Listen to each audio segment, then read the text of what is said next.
हर 6 रुपये के इवज 72 रुपये फी दर्जन के दरमियान निस्बत मालूम कीजिए। तो लिखेंगे 6 रुपये,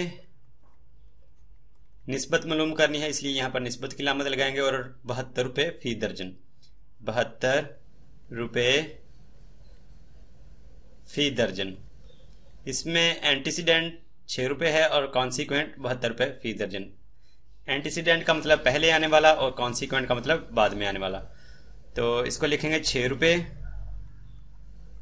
निस्बत 72 रुपये फी दर्जन।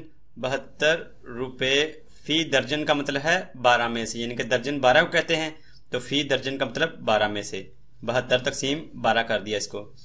अब इसको सिंप्लीफाई कर लेंगे। 12 को 1 से ज़रब किया तो 12, 12 को 6 से ज़रब किया तो 72। और ये जो दोनों में एंटीसीडेंट और कॉन्सिक्वेंट में जो इकाई है वो रुपये आ रही है, तो रुपये वाली इकाई इस रुपये वाली इकाई से कैंसिल हो जाएगी, बाकी रहेगा 6 निस्बत, इधर बाकी रहेगा 6/1। और जब तकसीम करदा में 1 हो उसको लिखने की जरूरत नहीं होती, बाकी रहेगा यहाँ पर भी 6 ही रहेगा। तो 6 निस्बत 6 रहेगा। और इसको दोबारा हम मजीद इसको सिंप्लीफाई कर लेंगे। 6 को 1 से ज़रब करें तो 6, 6 को 1 से ज़रब करें 6, तो बाकी रहेगा ये वाला 1 निस्बत 1।